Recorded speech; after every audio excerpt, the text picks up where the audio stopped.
Welcome all the participants to today's webinar. Before we begin the webinar, I request all the participants to kindly turn off their videos. We're having some technical issues and we'll begin the webinar in another couple of minutes. Thank you.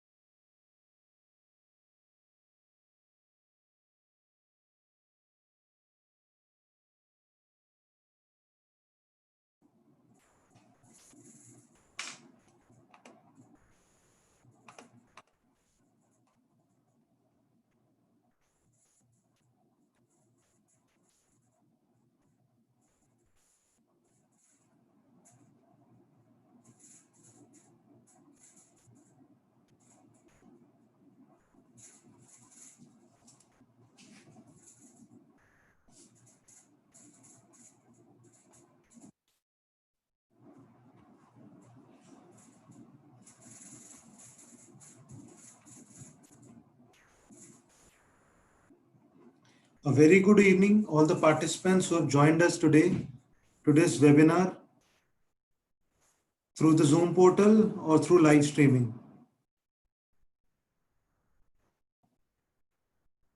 Today's session is on analysis of issues and case studies in eWaybill, and the session will be taken by CA Hanish ji from Tattvam Advisors, Bangalore branch. Before we begin with the webinar, I would like to mention a couple of rules for all the participants. First of them being, kindly turn off their videos at the entire webinar for a better bandwidth. You can ask any questions from our team of experts during the webinar through the live chat section on YouTube or through the chat section in the Zoom portal. We'll be taking all your queries at the end of the session. Let me introduce Webtel. Webtel is a 2-decade-old company and we are into compliances, ranging from TDS, tax, GST, goldmine to professional products like virtual office, office management tool, work at home. We also have integrated services for corporates for GST, ASP, GSP services in eWaybill generation, and recently launched e-invoicing.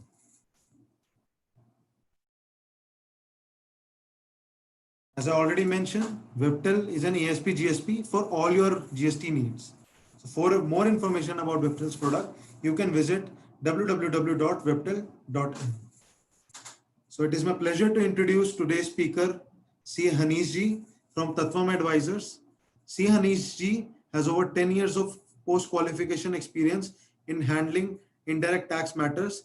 He is a regular speaker at various forums across India and has trained students, CA members, and many corporates. His relevant experience is in GST and indirect advisory, handling GST compliances, representation in CSAT, filing of advanced rulings, and much more. He is associated with Tattvam as advisors and is working for Bangalore branch. So without taking much of time, I would like to pass the relay to C. Hanish ji.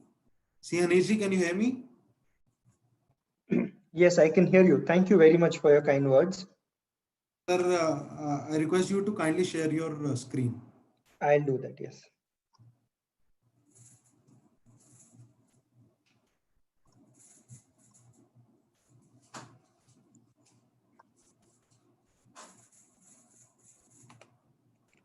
Is my screen visible?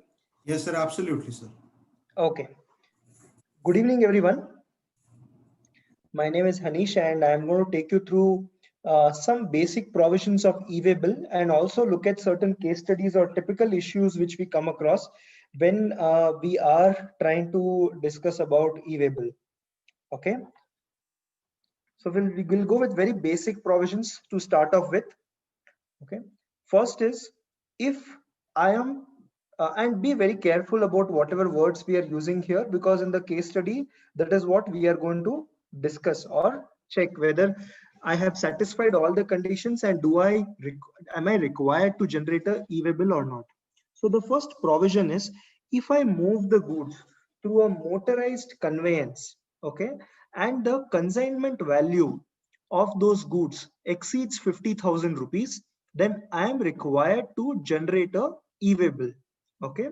So what is a e-way bill? We'll come to it a little later, but as of now, the GST law says that they can prescribe the documents which are required to be accompanied with goods if the goods which are being moved crosses a particular threshold limit. So that threshold limit has been mentioned or fixed at rupees 50,000. Now, whether this 50,000 is including taxes or excluding taxes, there is an explanation which says this 50,000 rupees will be value as per section 15, which is the value of supply section, plus the GST, excluding the value of exempt supply. So assuming I am transporting goods which are both taxable as well as exempt, and the value of taxable goods is say 40,000 plus GST, okay, assuming of 4,000 rupees. So the taxable value goods is 44,000 rupees including taxes. And I also have 10,000 worth of exempt goods. So though the invoice value is 54,000 rupees, but for the purpose of generation of e-way bill, okay, I have to consider the value, the consignment value, as the total value of taxable goods, which will be in this case 54,000 rupees, that is the invoice value, minus 10,000, which is the exempt value, which is 44,000 rupees, which is much below the threshold limit, and so I'm not required to generate a e-way bill. The point here which I am trying to make is, exempt supplies value is to be excluded, value of taxable goods and the value of tax of those taxable goods has to be added. Okay. Now this e-way bill is an electronic document, as in after I have raised the invoice, or if I am moving the goods from place A to place B, okay, without any invoice, because it is not a supply, I am raising a delivery challan. Okay, when I am moving the goods through a invoice or a delivery challan, whatever details I have captured in this invoice or delivery challan have to be uploaded in part A. Okay, so all the details of the goods have to be mentioned in part A of the e-way bill. Okay, and the details of transport document, which can be the GSTIN or the unique identification number, or also referred to as transporter ID, okay, of the transporter, I can mention that. Or if I have the vehicle number, I can mention the vehicle number, right? So that is part A and part B. Part A will give me a e-way bill number, but that e-way bill is not valid till part B is completed. So e-way bill becomes a valid document only when I complete part B. Part B can be completed by me if I have the vehicle number, but if I don't have a vehicle number and the transporter does not give me a vehicle number when I am booking for transportation, because what he will do is, he, based on the load, say he has buses or the lorry is going across India, depending on how much load is there for a Bangalore Mumbai route, or from a Chennai to Mumbai route, or a Hyderabad to Mumbai route, he will decide which vehicle he has to assign for each route. So he is not going to give me the vehicle number. He is only going to book the cargo and say, I will transport it on this particular time or to this particular date. So in that case, in my part B, I can give the reference of the transporter ID. Whenever the transporter moves the goods, he will have to, it will become his responsibility to mention the lorry number, or whichever mode of transport, that number he will have, that vehicle number he will have to mention. Okay. Now this e-way bill has a validity period. If you are transporting a regular cargo, then from the date of raising the e-way bill, the midnight of that plus 1 day you get for every 100 kilometers. So assuming at 4:15 today, okay, you raise a e-way bill for a vehicle to move for 70 kilometers, then the validity will be till midnight of tomorrow. Okay, so that will be the validity of a regular cargo.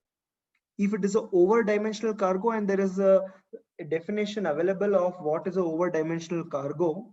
Okay, we'll not get into that much of detail today. Then the validity, because it's a huge cargo, and so the trailers which are required to transport will go at a very slow pace. So the validity period is 1 day for 20 kilometers. So if you observe regular cargo, 1 day 100 kilometers, and if it is over dimensional cargo, 1 day 20 kilometers. Okay. Now, as soon as you generate the e-way bill by communicating the GSTIN of your customer, that is the consignee, okay, he will get an alert on his e-way bill portal, and he can accept that movement of goods or reject that movement of goods within 72 hours. And if he does not accept or reject or does not take any action, it will be deemed that he has accepted that transaction. It is not that he has accepted the supply, it is deemed that he has accepted that transaction. Okay. Next, what are the documents? Like we mentioned that there are certain documents which are required to be accompanied.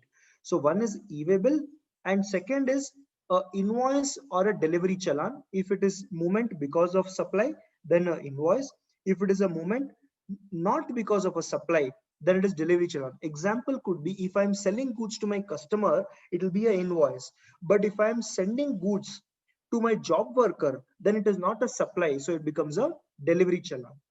Next, I will also have to accompany those goods along with e-way bill. So there will be an invoice, and there will also be a e-way bill. That e-way bill can be in physical form or in electronic form. Very important point to observe here. Invoice or delivery challan, it does not mention whether it can be in electronic form or not.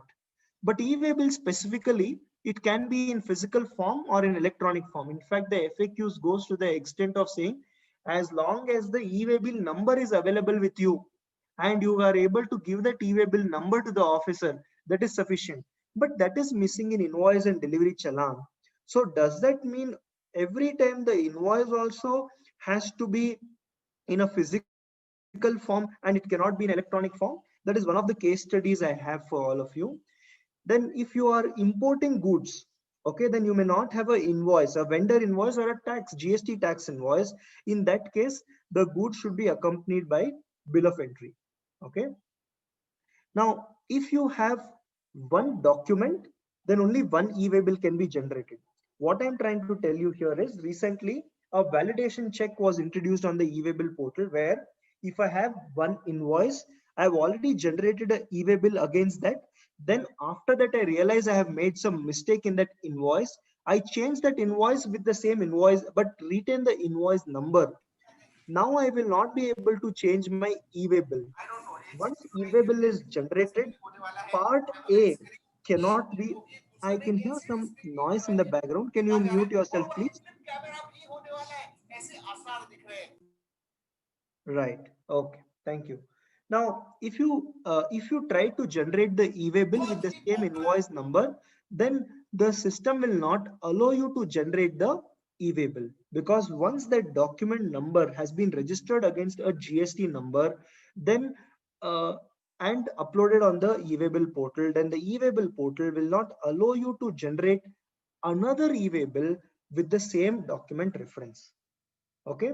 Next, also recently another facility was added, where if you don't file the return within for 2 months, or if you are a quarterly dealer, that is composition dealer, you don't file the returns for 2 quarters, then you will not be able to generate the e-way bill, nor somebody else can generate a e-way bill by giving your GST number.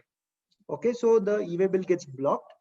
It can be unblocked only if you file an application with the jurisdictional commissioner that because of some particular reason or specific reason, you are not able to file your returns, and you will be filing those very soon, and the commissioner approves of it. Only then it will be get unblocked. Otherwise, it will remain blocked for e-way bill facility. Second, once you file the returns and the outstanding return numbers is less than 2, that is, you filed 1 month return, now only 1 month is outstanding, even then the blocked e-way bill facility will get unblocked. Okay. Next, when do you require a e-way bill? You require a e-way bill when the consignment value exceeds rupees 50,000. So if the consignment value is less than rupees 50,000, you don't require a e-way bill, but it is optional. So if you are carrying goods of 40,000 and you want to generate a e-way bill, you can still generate the e-way bill, right? It is required when there is a movement by any conveyance, that is your vehicles on the road, okay, flying on the road. Okay. Now I think there is somebody who some participants are saying it is the audio is a problem. 1 second. Yeah, so I would like to request those participants to kindly switch to the YouTube live platform. I think the voice is audible properly, and maybe it's the problem in their system. So I've shared the link in the chat section. They can switch to the YouTube section. Sir, you can you can also be a bit louder, please. Okay, sure.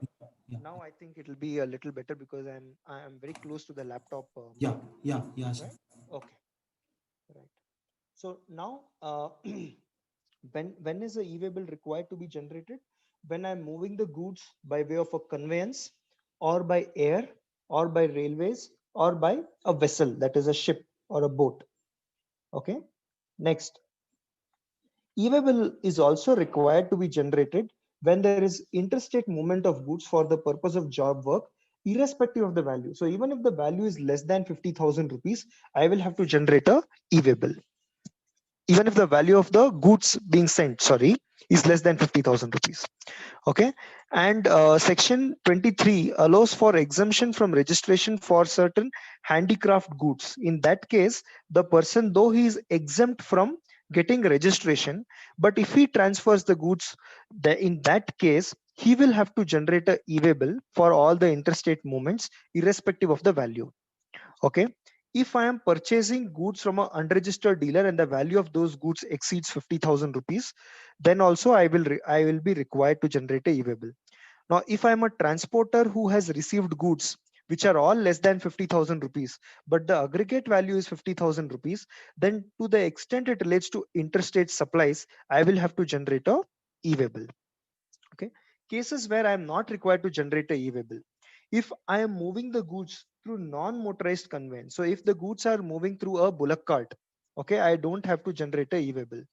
Now, if I'm transporting from my office, that is supplier's office, to transporter's office, and the transporter's office is within 50-kilometer radius from my office, then I'm not required to generate a e-way bill. Now, there is a lot of confusion here. A lot of people, what they think is, if the customer's location also is below 50 kilometers, I don't have to generate a e-way bill. That is incorrect. The exemption has been given only for transportation from my office to my transporter's office. If it is less than 50 kilometers, then I don't have to generate a e-way bill, and provided both of us are in the same state. Okay. Now, transport to weighbridge, it is exempt. That is, you are not required to generate a e-way bill, because if you are required to move the goods from your office to the weighbridge and then back, if one way distance is less than 25 kilometers. Okay. In case there is a change in conveyance and the transporter already has the goods, from transporter's office to the consignee office, the distance is less than 50 kilometers. Even then, e-way bill is not required. I'm sure it will be very few cases where we want to use this exemption. Okay. Apart from that, states can have their own internal area-based, value-based exemptions. I'm aware of for quite a few states where state-specific exemptions have been given. Okay. And exemptions can be given for, have been given and can be given for specific goods also, like those which are not part of GST at all: alcohol and petrol, schedule 3 goods on which there is no tax liability at all, gold and other precious metals, because there could be chances of, information getting leaked that this vehicle is transporting gold and other precious metals. So exemption has been given. But in the GST council, the news is that the GST council is trying to debate about this, and Kerala, being one of the states, is asking for either e-invoicing or making e-way bill mandatory for gold and other precious stones. Then when I'm transporting any personal or household effect articles, so if I'm moving my house and I have goods worth 50,000 which I'm moving from one place to another, even then a e-way bill is not required. Okay. Now, there are few cases, few typical cases where there could be issues when a case of generation of e-way bill, and I thought that will be important for us to discuss. So I've highlighted those here. Now, in case of outward and in case of inward, the GST portal, that is the e-way bill portal, gives these options, meaning you can generate a e-way bill with transaction type as supply or export or job work, semi knockdown or completely knockdown. Recipient is unknown to me, I don't know the customer. For own use, I am transferring from one branch to another branch within the same state. For exhibition, I am moving the goods. A line sale, where I load the truck and on the way, whichever dealer I get, I will keep transferring that much amount of material to the dealer which he requires, or for any other reason. Inward also likewise, there are other reasons: supply or return of supply, imports, job work getting returned, for own use, exhibition or fair, or for any other purposes. Okay. Now, how do I transport completely knocked down or semi knocked down goods? What happens is, suppose I'm taking goods like say a crane, okay, which is really very huge. Now the transporter, the customer has placed the order with a customer in Chennai has placed the order with a vendor who's in Ghaziabad. The crane cannot move in one particular vehicle. So what the vendor will have to do is, he will have to generate an invoice because he's selling the goods, okay, and he will have to place all these goods in a number of vehicles which are required. So assuming 5 vehicles are required, okay, so all the entire crane will be dismantled and put across or loaded in 5 different trucks. Okay. Now what the vendor will have to do is, he will have to make 5 delivery challans and give it to each of the lorry drivers. All the five lorry drivers, you have to give one delivery challan. Okay. And the delivery challan should have copy of the invoice, and the e-way bill will have to be generated based on the delivery challan. Okay. The last truck will have to have the delivery challan, the e-way bill, and it will have to have the original invoice. Okay. So that is how you can transport the semi knockdown or complete knockdown goods. Next, there are 4 options available when you're generating e-way bill: bill from, dispatch from, bill to, ship to. We'll understand all of this. Bill from is a location from where I am going to bill. So my head office is, say, in Delhi. I am not too aware of the geography in Delhi, but assuming we take a very famous area, CP. Okay, my office is in Connaught Place. So I want bill from, okay, CP. So I will write bill from CP. Dispatch from, my godown is say at near airport. So I have a godown near airport. So I will say bill from CP, but dispatch from Aerocity, right? Now bill to is customer's location. So I will say ship to my customer who is located in Maharashtra. Sorry, bill to. Okay. My customer in Maharashtra says, don't send it to me. I want it to be delivered, the goods to be delivered to my customer. So customer is saying deliver it to my customer who is in Ahmedabad. Okay. So I will write ship to Ahmedabad. So bill from is the place from where I want to raise the bill. Dispatch from is the place from where I want to send the goods. Bill to is the person to whom I am billing. Ship to is the final delivery address. Okay. Next, movement of imported goods. Now I am in Chennai and I want to move the goods which have got delivered at Mumbai port, and I don't have any registration in Mumbai port. In that case, what do? I have a bill of entry for clearing the goods. Based on that bill of entry, I will generate a e-way bill, okay, saying the consigner state is URP, unregistered person, and I will give the location as a place outside India, and I will generate a e-way bill, and that will be the inward movement through which I will be able to receive the goods. Okay, URP and other countries what I mentioned. Okay, now interesting case again. I have dispatched the goods, but now the customer is sending it back. So what I will have to do is, when I have dispatched the goods, I have an invoice based on which based on which e-way bill can be raised. If the customer returns the goods immediately, he does not even accept the delivery, then I will have to generate a e-way bill, give it to the transporter, and based on the delivery challan, the DC, I will have to generate a e-way bill. So I'm sorry, I'll just pause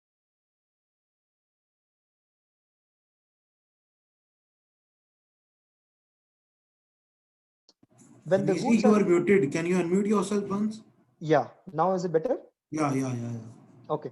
And when the goods are returning, in that case, delivery challan plus a e-way bill.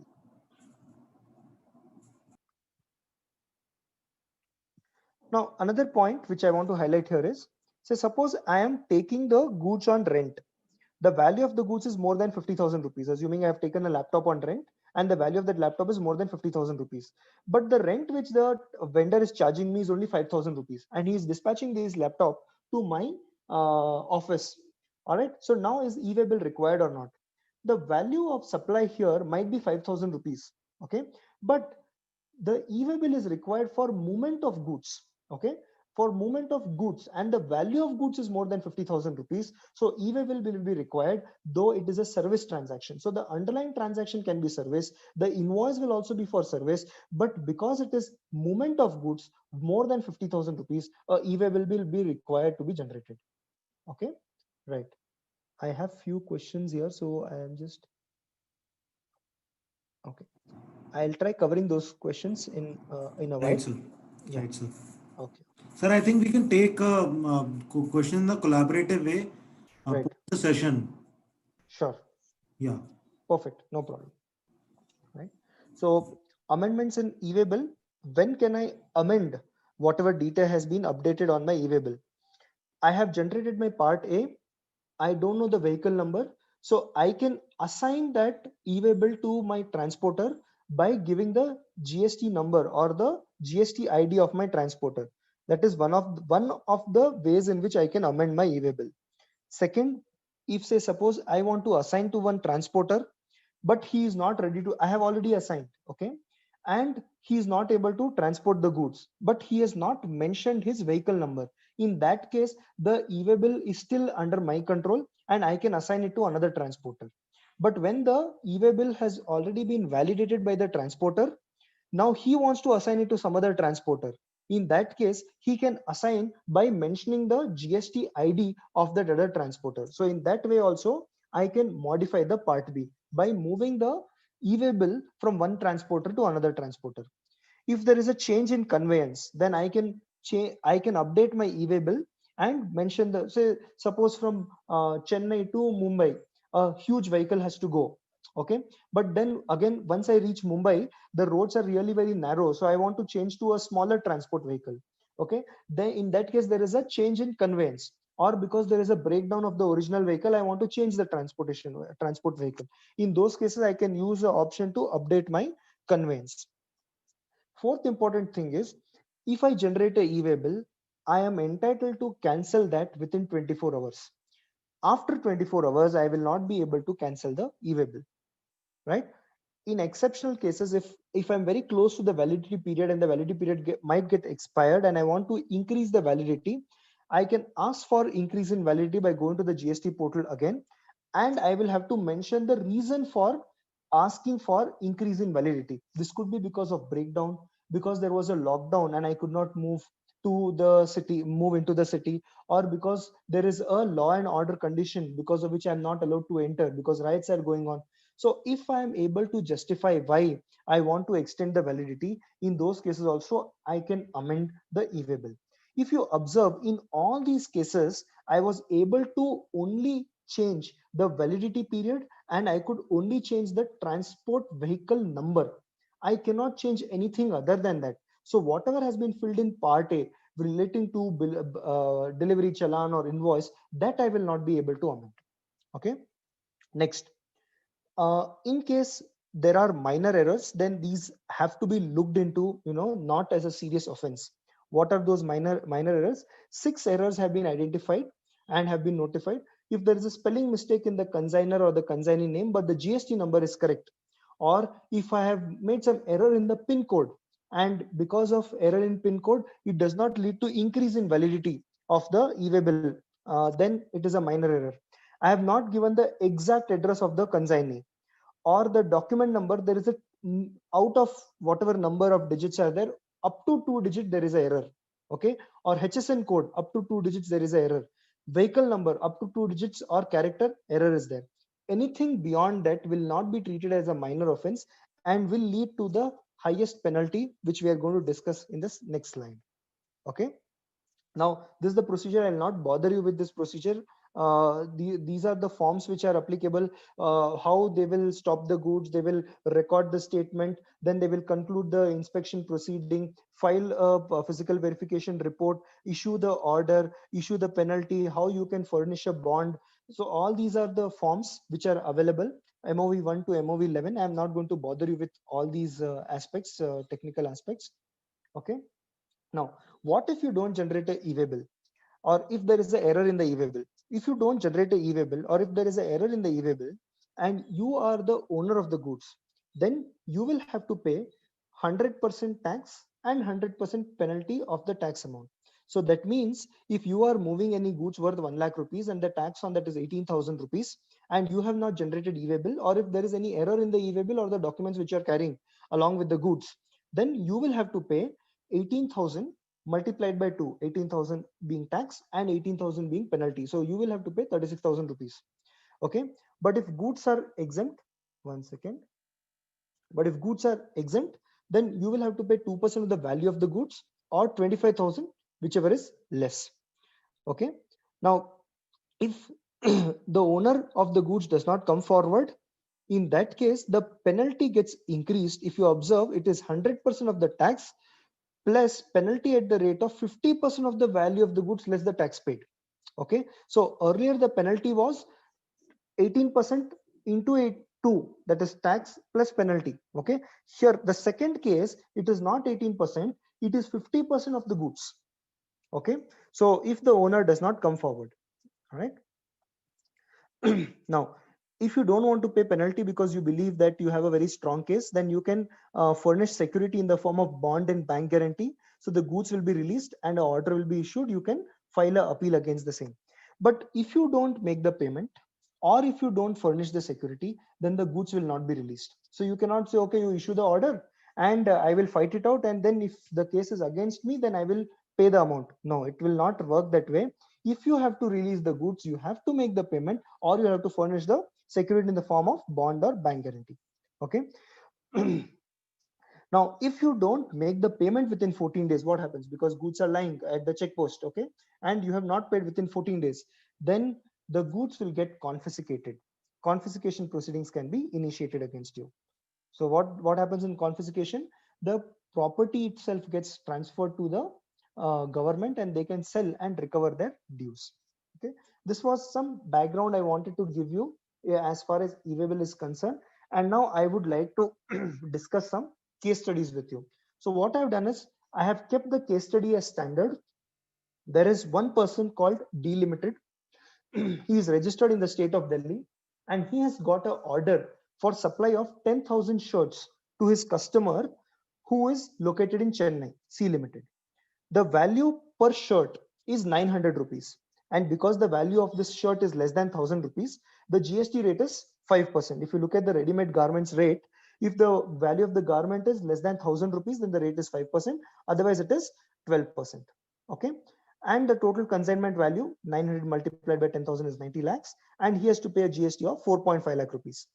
MRP on the shirt is 1,500. So if you observe, D is selling the goods to C at 900 rupees, but the MRP printed on the packaging is 1,500 rupees, right? Now, considering this scenario, we will look at individual cases. So they are not related to one another. Individual cases is what we are going to look at.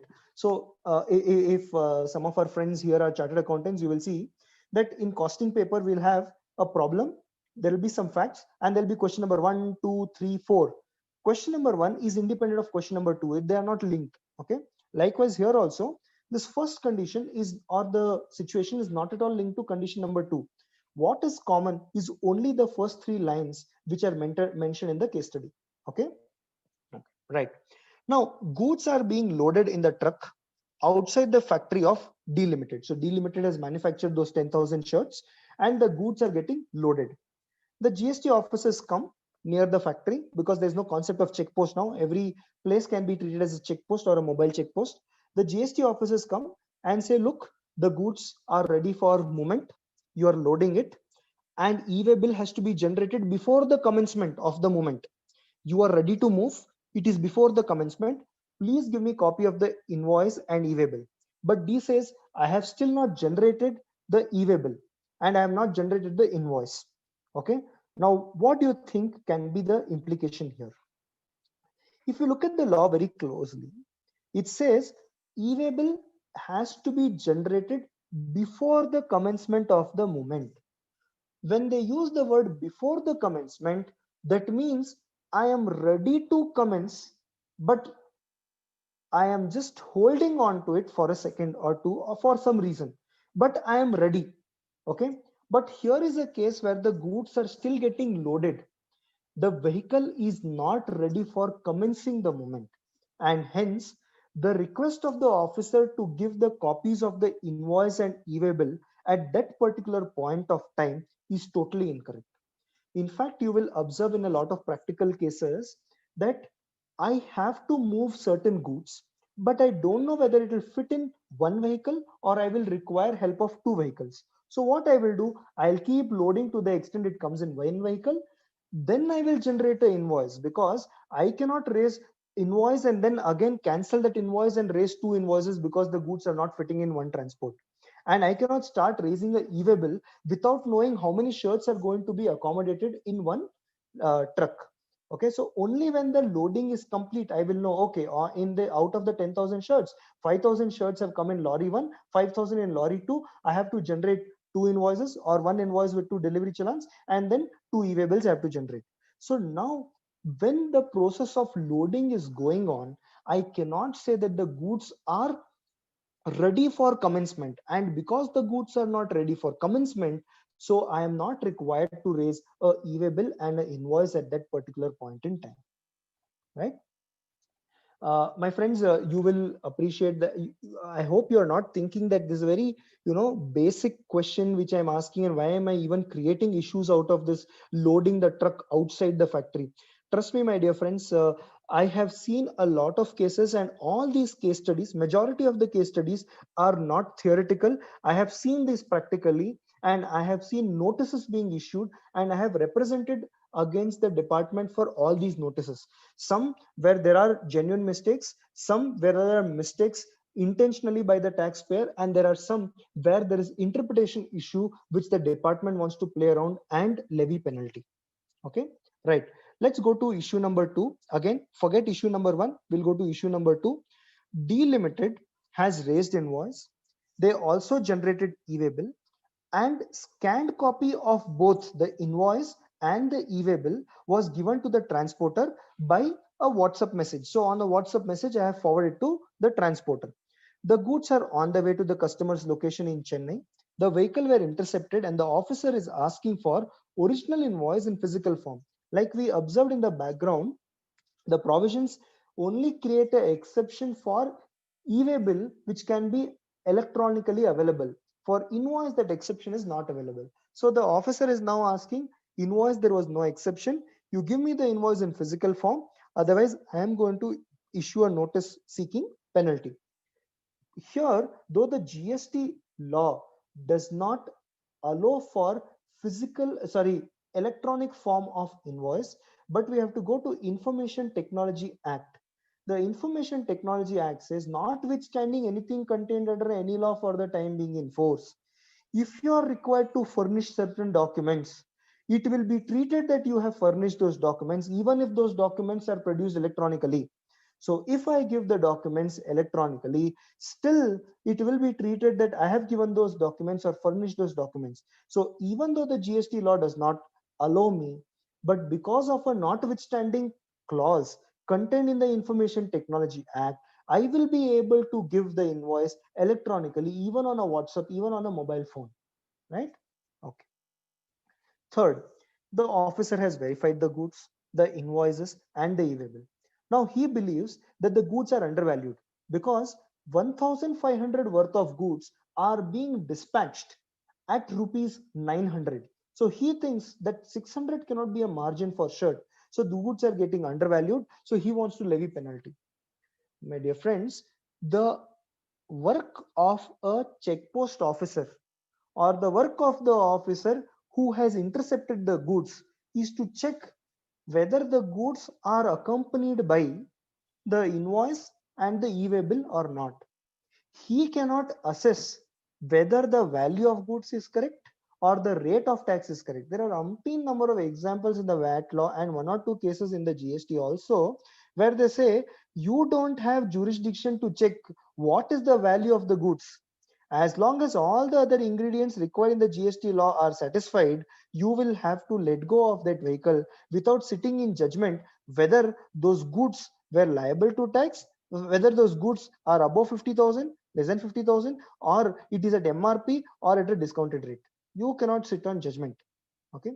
Here again, one more issue which I have faced here is say I am transporting wheat or rice, and if wheat or rice is unbranded, it is not liable to tax. But if it is branded, that means it is in a unit container containing some brand, okay, then it is taxable.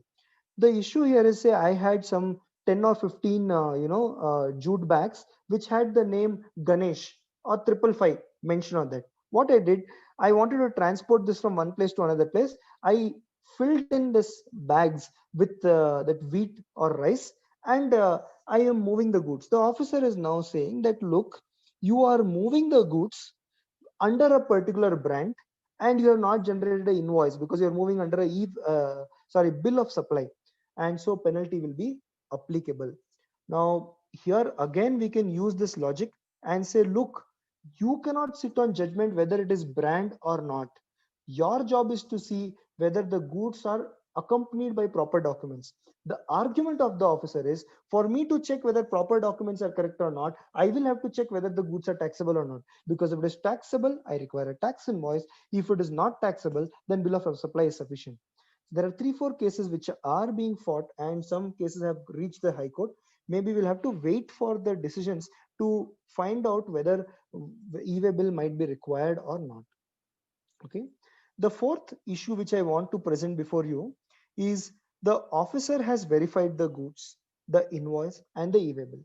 The invoice and the e-way bill says that I am transporting 10,000 shirts, but the is unfortunately 10,010 shirts. So 10 shirts are extra. Okay. Now officer is proposing a penalty saying that you have moved more than what you were supposed to move. The question here is that the penalty will be on 10 units or 10,010 units.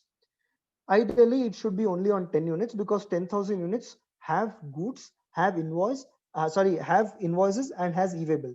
The argument of the officer, what I have seen and few cases where the notice have been issued, the argument of the officer is, look, you are transporting 10,010 shirts, but the invoice is saying 10,000 shirts. That means this invoice does not belong to this consignment at all. You are using the same invoice for moving goods twice. And so I will levy penalty on the entire 10,010 shirts. Okay. Next, a alternate case where the invoice and e-way bill shows 10,000 quantity, but the goods being transported by mistake is 9,990.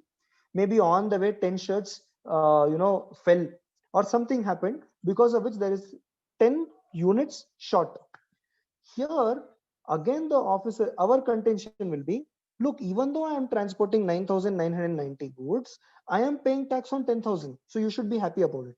But the officer's argument here, based on which notice has been issued, is you are transporting 9,990 goods, but you have raised the invoice of 10,000. So that means this invoice itself does not belong to this consignment. And so this consignment is without invoice, without e-way bill. So full tax and penalty will be applicable.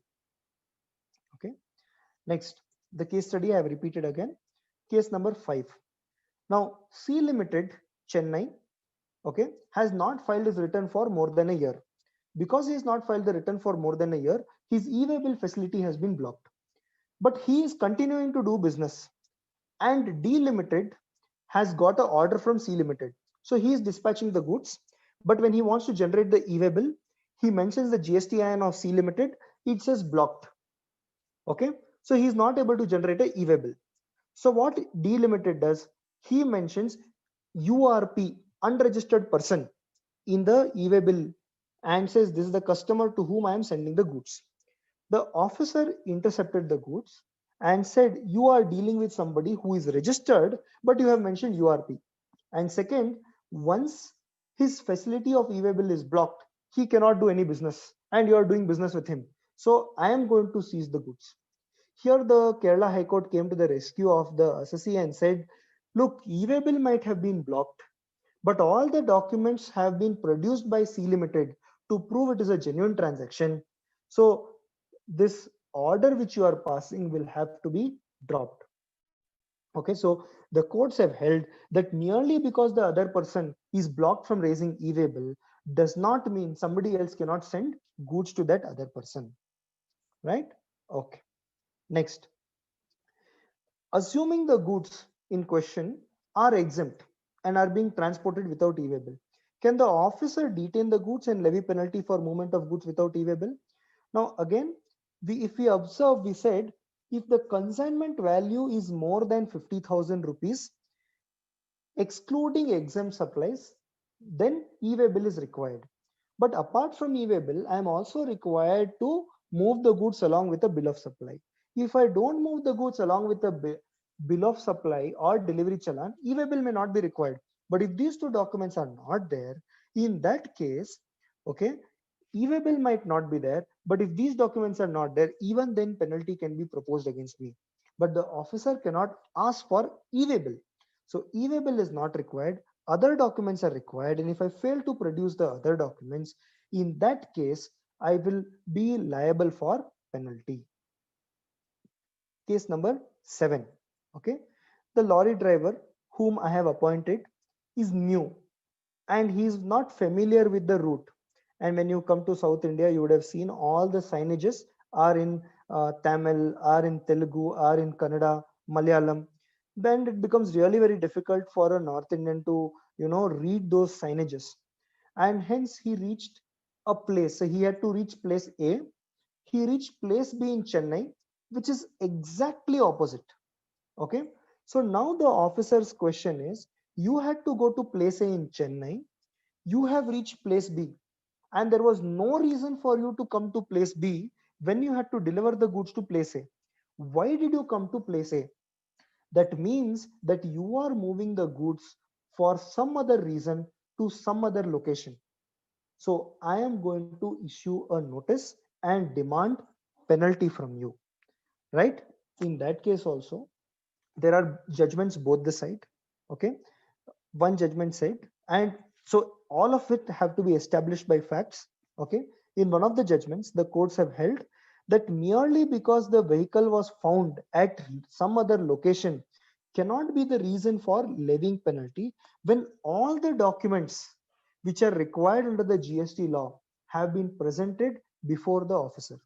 So if all the documents are available and you can give a satisfactory explanation as to why you reach place B instead of place A, then there should be no issue. But there are few case laws as well available where they said that there was no reason to take a detour at all, especially in intrastate supplies. Okay, interstate supplies, we can always say that a driver was new, he did not know the route.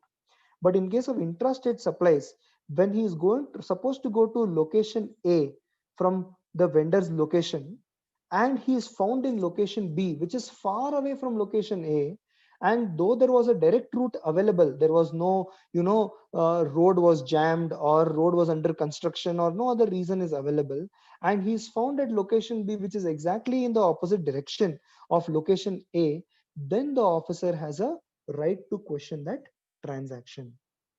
Okay. Then we have another case study. D Limited genuinely missed generating e-way bill. Okay. He did not generate e-way bill. He was supposed to generate a e-way bill. He missed. Okay. But the goods reached the location of the customer to his luck. Okay. The goods reached and nobody questioned him also. On the way, nobody caught those goods.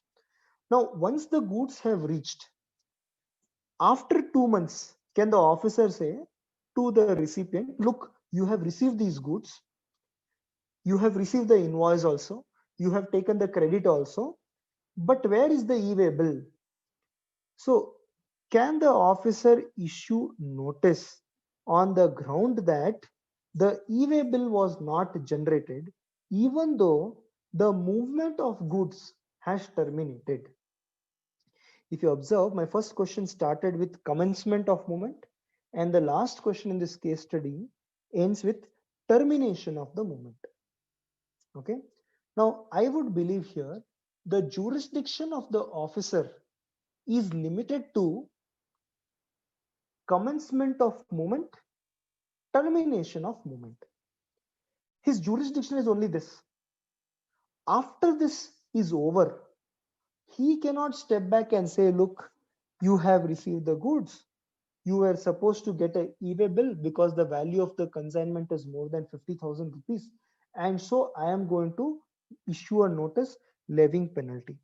His jurisdiction ends once the transportation completes. Here again, another issue which comes up is, when do you say the transportation completes? I'll tell you another live case which I have heard from one of my friend. Okay, so if you are supplying to these big malls or big supermarkets, right? Now they will assign a specific time to you when you can offload the goods. They will say you will have to come by 5 p.m.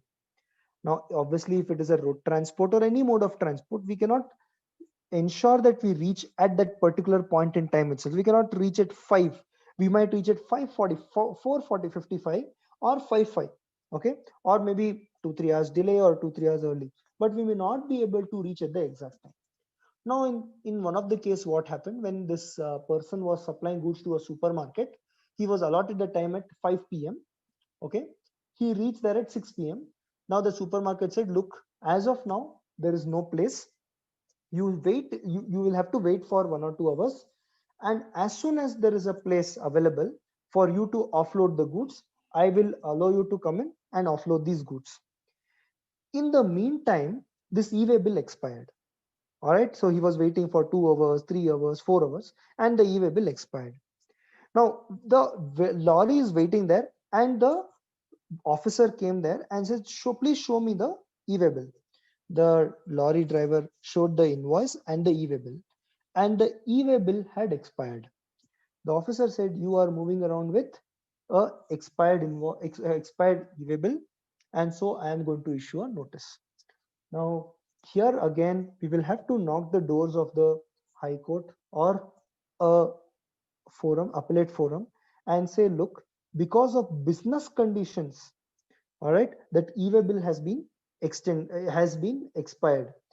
Otherwise, I was well within the time, and I was waiting for getting a place so that I can offload the goods.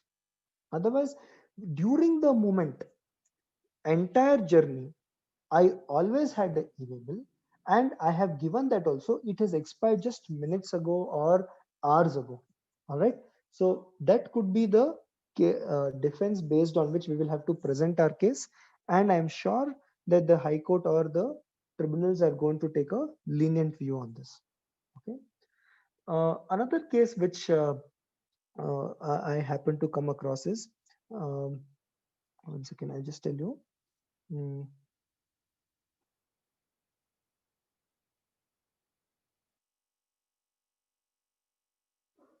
Okay, I'm not able to recollect the complete facts. Partly I know, so I don't want to give you. So this is what I had with respect to the basic provisions and 8 case studies, which I wanted to present to you with respect to e-way bill. Now what I will do is I will take questions which are appearing in the chat box and try to address all those questions. Sir. Yes, please. Yeah. Sir, until you take the questions, we have Nikita with us. Okay, yeah, sure. Sure, Yeah, Nikita. until we have Sir collaborate all the questions, we have Nikita with us who will show the WebTouch utility for e-way bill, generation of e-way bill. Nikita, can you hear us?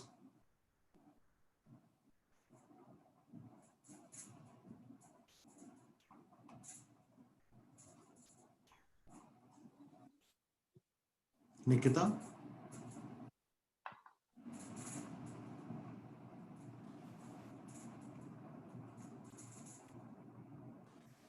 Hello, am I audible? Yes, yes, you are, Nikita. Yes, so I have shared the screen. Is the screen visible? Yeah, just make it full screen, Nikita. Yeah, just a sec. So yes, I'm going to show you how you can generate the e-way bill in your SAP. So this is the integration of the SAP. So let us just move on to it. So here you can see that it is your SAP screen. You have to log in into your SAP. Then you have to enter here Z e-way. That is our T code. You have to enter Z e-way and then execute the same. So here you can see that a kind of page like this will be opened, and here you can see some fields are there. First is nature of API call, that is get e-way bill. So here in drop down you can see other things are also there, like you want to update the vehicle number, or you want to get e-way bill generated by other, or you want to cancel, reject. So there are many things which you can do from here, and you have to select get e-way bill in case you want to generate the e-way bill. Then next is supply type, that is outward or inward. Sub supply type, according to the supply type, your sub supply type will be displayed to you. That is supply, export, job work, for own use, others, SKD, that is semi knockdown or complete knockdown, line sales, recipient not known, or exhibitions or fairs. Then you have to select the sub supply type, document type, that is tax invoice or bill of supply or any other thing. Then mode of transportation, road we have selected here. Then billing document, here you can select a single invoice for which you want to generate e-way bill, or multiple documents can also be selected. So here we have selected the particular document. Now fiscal year and company code, we'll execute the same. Now here you can see that all the transactions related to that particular invoices has been displayed to us. Here you can see that invoice number, item number, year, date, customer name, vendor pin code, customer pin code, transporter ID, name, distance. So all these things are shown here, and the fields which are mandatory but have not been entered in the invoice, these things are shown in yellow color. So these fields are mandatory. Without these you cannot generate the e-way bill. So here like here you can see that customer pin code is blank, so we have to enter the customer pin code here. We'll enter the pin code for both the invoices and we'll generate here, but you can see that customer state is also blank, so we'll choose another invoice, because without that your bill, your e-way bill will not be generated. So we have selected any other invoice here, then we'll execute the same. And then here you can see that all the things which I've already discussed, these fields are shown to you. And here you have to enter vendor pin code, because it's blank. We'll enter the vendor pin code and we'll click on other things are already filled up, so all the mandatory fields are now filled. We'll click on save. So here a message will be shown to you that data will be sent to e-way bill portal. Click OK to continue. Now if you want to generate e-way bill, you have to click on OK, otherwise you can cancel the same. So we'll click on OK. So a message like you can see on the screen below here, the message is coming, file saved on FTP server for e-way bill generation. So our file has been saved. Now here till the message is shown to you, in the background our T code Z e-way get is running. So that particular T codes run on a scheduled timing, the let's say within 2 minutes or 1 minute or so. So that particular T codes check whether there is any e-way bill is to be generated, the detail, there has been any command for e-way bill generation, and accordingly it will check and generate the e-way bill from the portal and will get you the details. Now we want to see that whether e-way bill has been generated. For that we'll click on report and select the billing date, then we'll click on execute. So here our report has been generated. In this particular report you can see that our status is coming as e-way bill generated. In case there would have been any error, so e-way generated would not be shown to you. Next is invoice number, then item number, fiscal year, document date, customer name, all the other details of that particular e-way bill is shown to you. And in the on the right hand side you can see e-way bill date is coming, then e-way bill number is coming, and validity of e-way bill is coming. So if there would have been any error, then on the last column error message would have been showed to you. Otherwise you can see here that e-way bill has been generated. So this is all about generating the e-way bill from the through the help of WebGST integration, and you can see and you can generate your e-way bill from the SAP in a very simple manner as I have shown to you. So this is all about the process of generating e-way bill from the software. So Shubham, let's now move to sir if he wants to take the question. Just Nikita, one question. What all ERPs are we integrated with? There are many ERPs we can integrate with other ERPs also as per the, and we do customization as per the client's requirement. Right. So we're working closely with most of the ERPs wherein there is a problem in generation of e-way bill, and we're easing that process. So you can contact us through scanning this QR code, or you can simply take a screenshot of this number and you can call our team on 9711 I'll wait for another 30 seconds before we begin with the question and answers. So if you have any questions that are in your mind, you can post in the comment section or in the chat section. We'll take them.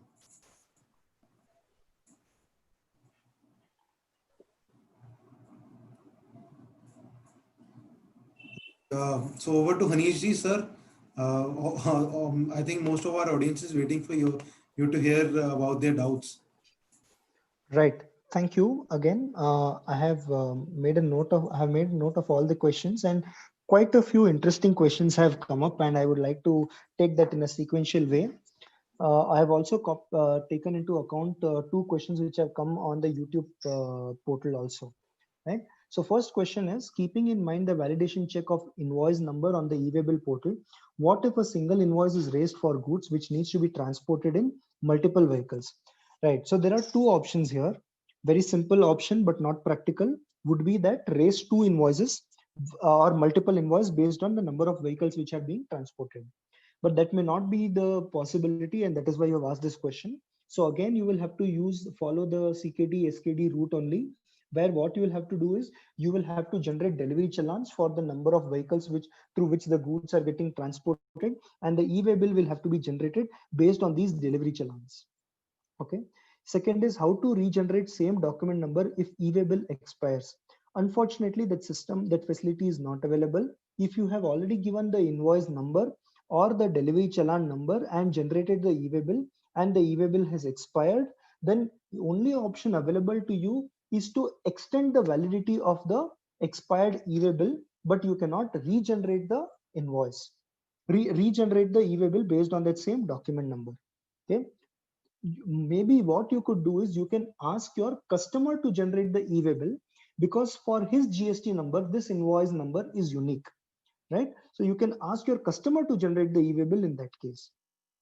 Third, sir, e-way bill for interstate is 50K, for intrastate it is 1 lakh and above. Like I said, no sir, there are certain cases where states have themselves given exemptions.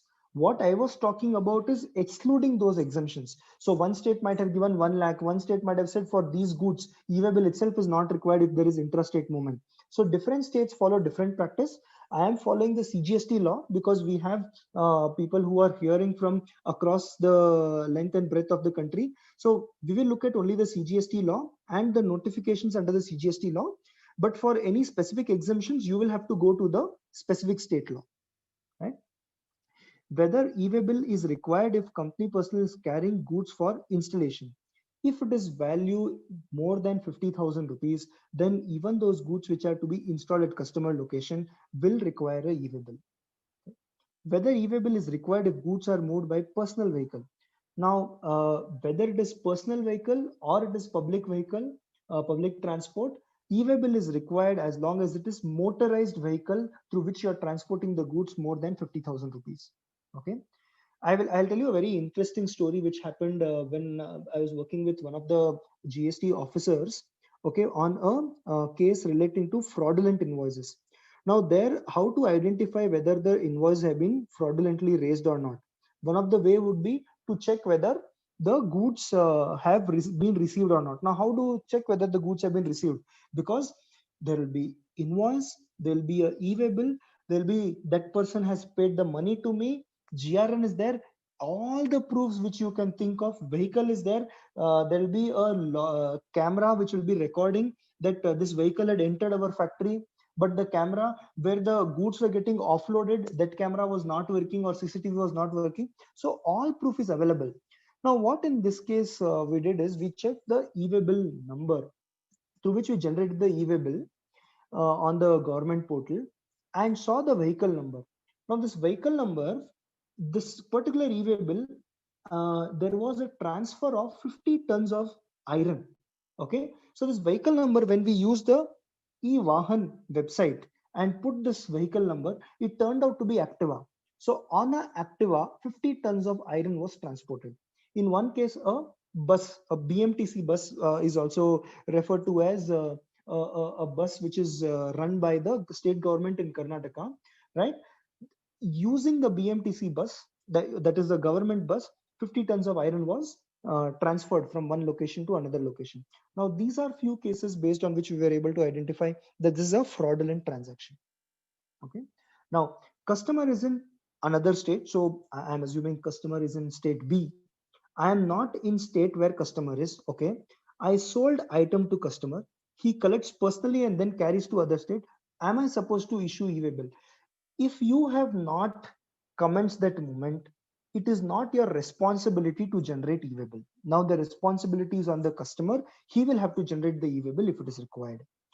Whether e-way bill is required if goods are moved from same place having two firm register at same address by one firm to another firm. So and this is a question which has been repeated, so I will not repeat the answer again. See, e-way bill is required not when there is a supply. E-way bill is required when there is a movement.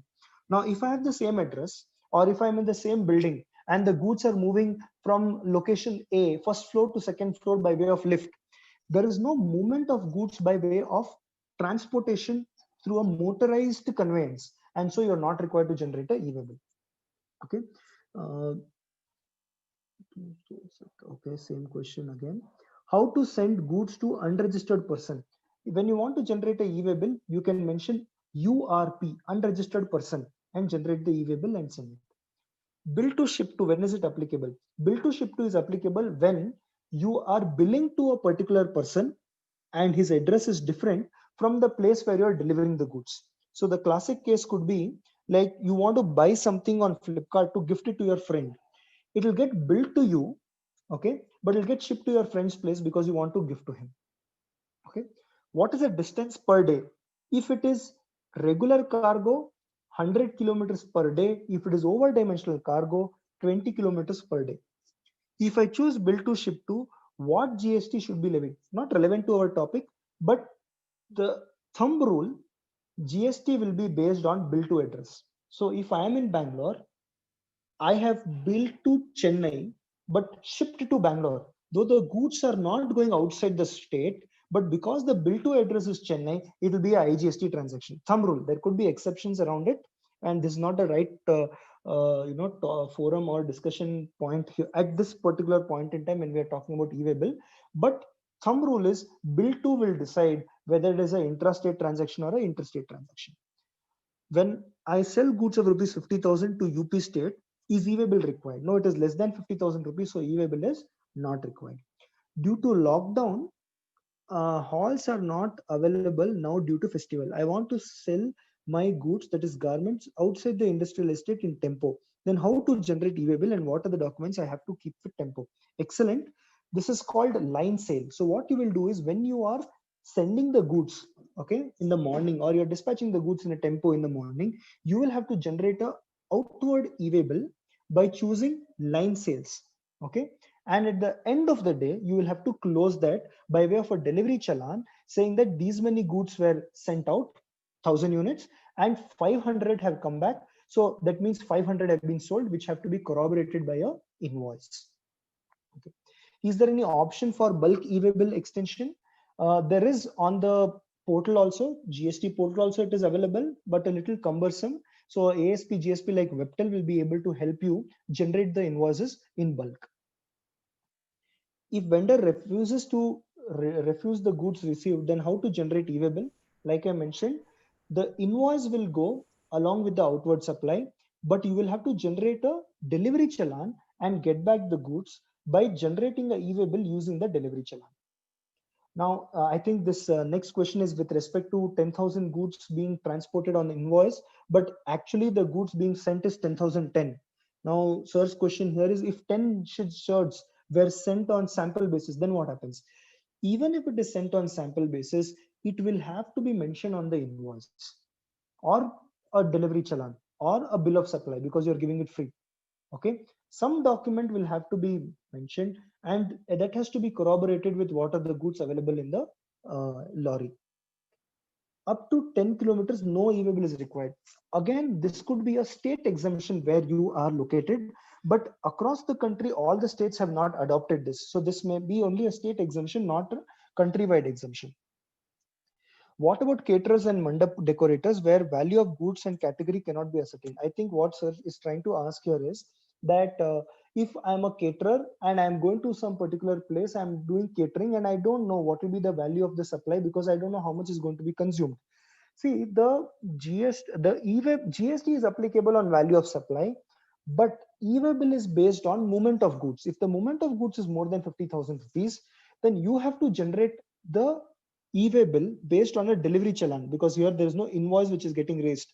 Okay, based on delivery challan, and delivery challan will have the approximate value of goods which you are transporting, not the exact value, approximately. So if you are transporting goods worth 1 lakh rupees, though the billing might be for 30,000 only because 70,000 goods are not consumed, okay, you will have to generate a e-way bill for 1 lakh rupees by raising a delivery challan of 1 lakh rupees.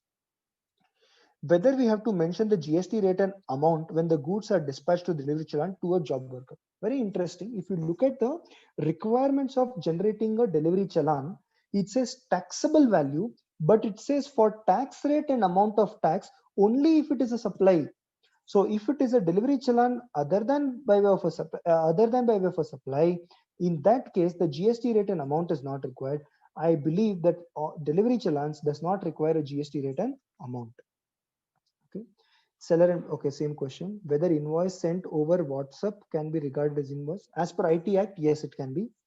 How to show tax and penalty paid for release of goods in GSTR 3B? Sir, there's a big debate which is going on whether the taxes and the penalty paid has to be shown in 3B, or should I pay the tax again on these goods?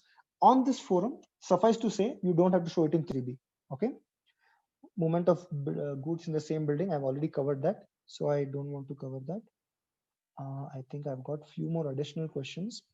Can I take few more questions, or it is time up? Sir, sure, sir, sure. I think the session is very interactive and audiences are looking to this out as well. Sir. Yeah. Sure, I'll take a few more questions then.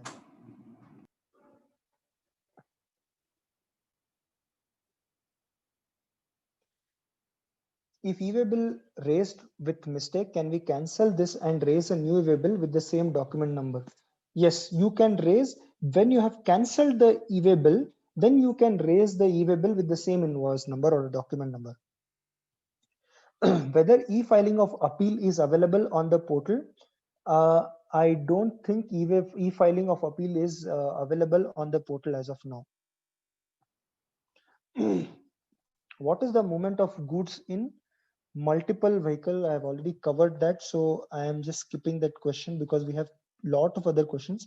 What should be the value of each delivery challan? I'm not able to follow this question, Mr. Arun. Suabrata Roy says, goods are transported in vehicle for giving them on hire, whether e-way bill required in such cases where taxable value goods are transported for providing supply in the nature of services. Yeah, like I mentioned, if the value of the goods, not the value of the rentals, value of the goods is more than 50,000 rupees, though it is going for renting, e-way bill will still be required. In case of supply, can we generate e-way bill if it is expired again for same invoice number? No, you cannot generate a e-way bill for a invoice. You cannot raise another e-way bill for in case the original invoice e-way bill has already been expired. Okay, you will have to cancel that invoice and regenerate, or ask your customer to generate the e-way bill, or using that e-way bill generate a delivery challan, and based on the delivery challan you please raise a e-way bill. Whether e-way bill is required for movement of goods by hand? No, it is not required, because it is only required when there is motorized conveyance. in case of absence of bill while movement of goods, then how valuation of goods to arrive? Sir, this valuation is a totally separate topic. We can ask Webtel to give us 2-3 hours for discussion on section 129 and 130. Tushar, my partner, and I will be more than happy to address 129 and 130. Okay. Whether we can generate e-way bill based on sender's document reference, the sender is also, yeah, definitely. See, the responsibility of e-way bill is on the supplier, is on the recipient or the transporter. Any one of them can generate the e-way bill. What should be the value of each delivery challenge in case of CKD? Okay, good point. There is no guidance available. So what you can do actually is, when you have to generate a value of the delivery challenge, approximate value of those goods which are sitting in that truck, that value has to be assigned. And in total, the entire delivery challenge, all the delivery challenges put together should be equal to the value of the tax invoice. If personal is carrying goods by personal vehicle, whether part B is required to be filled. If it is not personal goods, because it is not shifting of house, okay, then even if I are moving through a personal vehicle, part B will be required. I already know the vehicle number, so I'll have to mention that vehicle number. Do we need to generate e-way bill from imported goods from port to plant? Yes, we have to. And bill of entry will be the reference point based on which e-way bill can be generated. Can bill from and dispatch from GSTN be different? It can be different, because I might see there might be a back-to-back sale where the goods are at my vendor's location and my customer is somewhere else. So I can bill from my location and I can say dispatch from my vendor's location. So not an issue. Whether e-way bill is not required to 10 kilometers. So Mr. Santosh, like I mentioned, this could be a state exemption, and I'm not aware of exemptions of all the state. So you will have to check at each of the states which you're operating from, whether this e-way bill exemption is available or not. Mr. Sanjeev has a question. If e-way bill value is more than the invoice value and vice versa, then what will be the impact? The point here will be, if the e-way bill value is more than the invoice value or the reverse, then they will say that the e-way bill does not correspond to the invoice, or the invoice does not correspond to the e-way bill. So you have not accompanied the documents along with the goods, and so tax and penalty will be required to be paid under section 129. Photographer moving his camera and accessories, how to generate e-way bill? The point is, whether if it is motorized transport, he will have to generate the e-way bill by raising a delivery challan. Practically, they may not be doing it, but actually using a delivery challan, they will have to generate. Okay. Can bill from and dispatch from, okay, covered this. Goods sent for repair, moved basis delivery challan, whether e-way bill is required. Yes, even if the goods are going for repair, using a delivery challan, if the value is more than 50,000 rupees, e-way bill is required. However, now customer asking invoice, which I'm raising a credit note issue first. So Mr. Ashok's question, I have raised invoice and e-way bill when goods sent, say, on 31st March 2020. However, no customer asking invoice dated 26.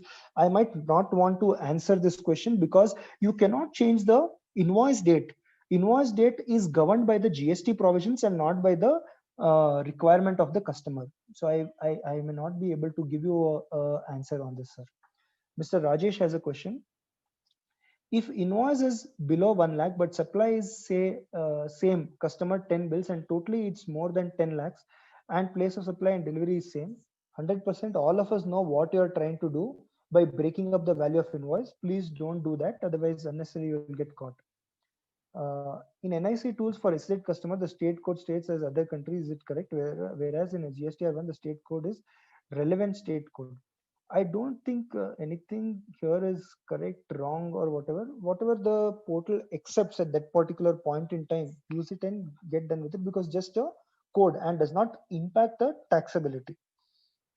Okay, if sale is on 20th July and the material delivery to customer, can we create e-way bill after 29 July? See, there can be a gap between invoice and e-way bill, because invoice is generated when supply completes, but e-way bill is required only when I have to move the goods. So there can be a gap. Mr. Arun, I can see your questions are being repeated multiple times. So if you can ask me question only once, I have already answered this question. Okay, Mr. Srinivas has another question. Our business model consists of more demos to our customer and these at different places. Please advise how to generate if you want to send demo equipment to our customer. So either you can use exhibition, or you can write sale of goods on approval basis, or you can also use other purposes and send the demo equipment. Also, the issue here will be from one location you are going to other location without getting it back to your premises. Even there you might have to use delivery challans, multiple delivery challans, to move it from your first customer location to another customer location. And here also the dispatch from in the e-way bill will be helpful for you. Okay, Mr. Shankar has another question. I think there are a lot of questions. I will take, there are already around more than 30 questions. Okay, what I'm going to do is I'm going to take a maximum of 3 questions now. Okay, and then I think I will end this session. Okay. Right, sir. I'm just taking something which is unique and useful for everyone and not specific to one person.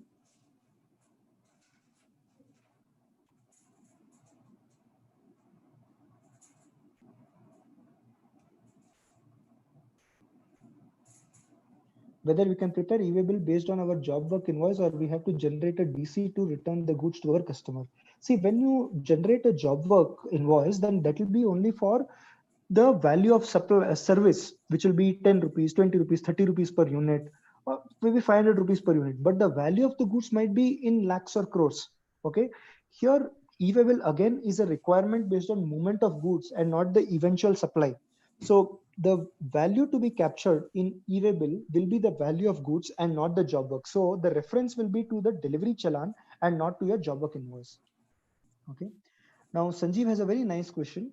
At the time of assessment, e-way bill value and GSTR1 value will be compared, and what will be the impact? They have already started comparing this, but one thing, one word of caution here. Last time when we tried downloading the e-way bill data, we realized that on the government portal, the e-way bill data is stored only for a maximum of, I think, 6 months. And that also for every 10 days, we have to keep changing the dates, and only then we will be able to download the data. Now here again, ASPs and GSPs plays a very important role. If you have a lot of e-way bills, if you generate this data from your ASP or a GSP, then the data storage can be for more period. So I've seen some cases where the data storage is given for 3 years or 4 years. Makes your life a little simple. So I might suggest, if your issue is on the assessment part, do it on a regular basis. But in case you're not able to, switch over to a ASP GSP who might help you in customization and automatically validating or reconciling e-way bill with GSTR1. Okay. Is e-way bill required to be generated if we generate e-invoice and we want to generate e-way bill for delivery challan? I'm sure this issue will be covered in invoicing session, which is being the details of which are being displayed on our screens. So you might want to wait for that session. Okay, I'll take the last question.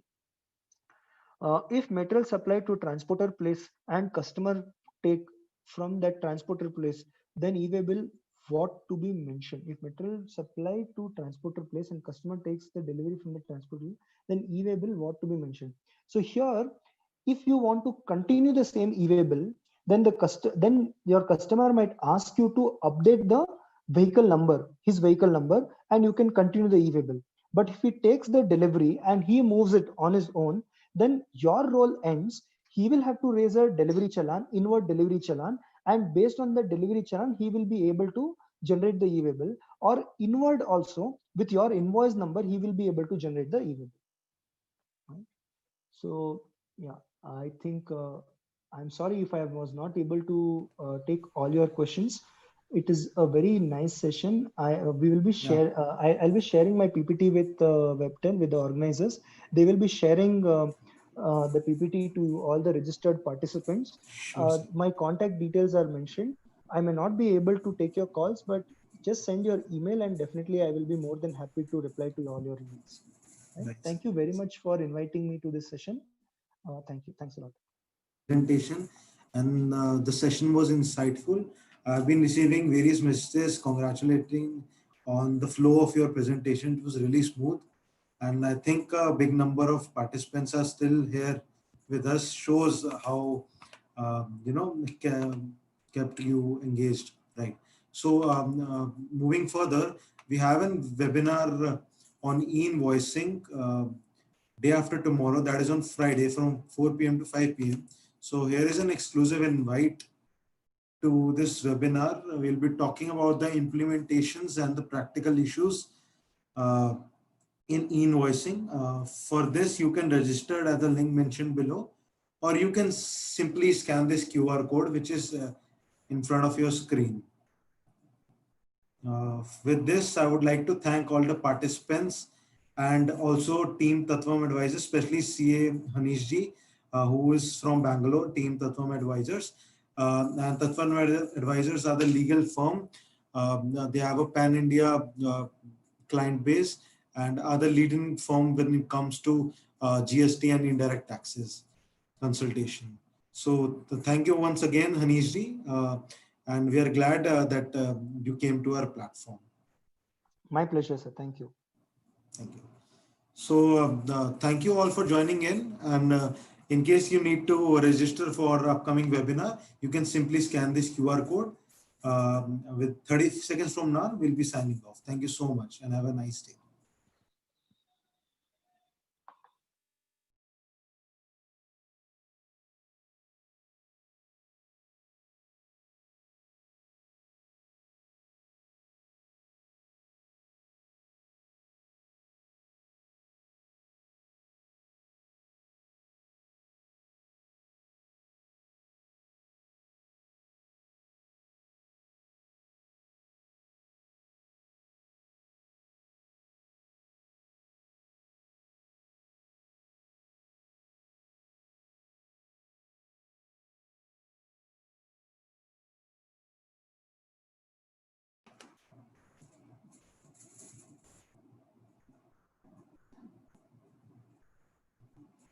Thank you.